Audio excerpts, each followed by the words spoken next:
La vision est une chose qui unit. C'est une chose qui a le pouvoir d'attirer les personnes pour qu'elles soient ensemble, pour les maintenir ensemble et faire d'elles un ensemble. Un peuple qui agisse conjointement, ayant une seule vision.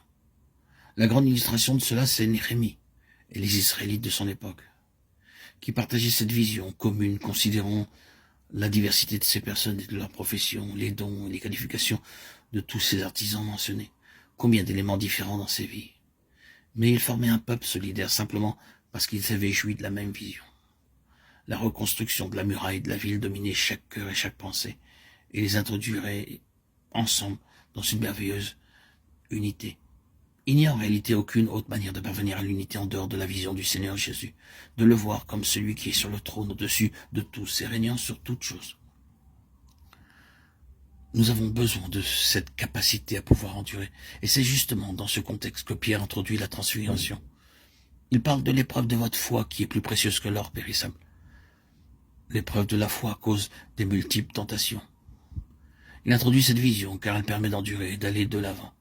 Il nous est dit que Moïse endurait comme voyant celui qui est invisible. Hébreux 11, 27. C'est cela qui donne ce pouvoir. Maintenant, on peut aussi le considérer du côté opposé, d'un point de vue négatif. Observons les effets dévastateurs de la perte de la vision. Malgré les visions que le peuple de Dieu a pu recevoir aussitôt qu'il perd la vision du Seigneur lui-même, du Seigneur au-dessus de tout, de celui qui est sur le trône, qu'arrive-t-il? Nous perdons alors le sens de notre destinée, nous perdons la conscience d'un véritable but dans notre existence. C'est alors qu'il faut des alternatives à cette vision pour pouvoir aller de l'avant. Mais ces choses épuisent et déçoivent. La perte de la vision a toujours pour conséquence la perte de l'intérêt et d'une réelle motivation pour notre vie. De la même manière, cela est aussi vrai dans le domaine de la cohésion et de la coordination. Perdons la vision et le résultat sera toujours la désintégration, la division, la séparation, la confusion, la perte de force et de stabilité. Ce n'est pas une affaire de théorie ou de technique. C'est absolument vrai.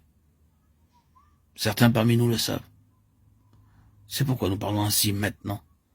Nous savons que quand un peuple a réellement été saisi par la vision du trône, de la majesté du Seigneur Jésus et de l'autorité de Christ, le merveilleux sens d'un but et d'une merveilleuse motivation, d'une merveilleuse unité saisit ce peuple. Il forme un peuple uni. C'est le trône qui le réalise. Et le fait d'avoir saisi ce que signifiait ce trône. Mais quand certaines choses prennent la place du Seigneur, quoi que ces choses puissent signifier, alors le déclin commence. Et tôt ou tard, la désintégration agit, la confusion s'installe. Il y a une perte d'intérêt, de motivation et de but.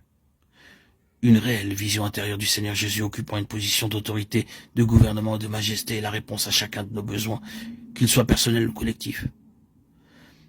Il en fut ainsi autrefois. Il en est de même maintenant.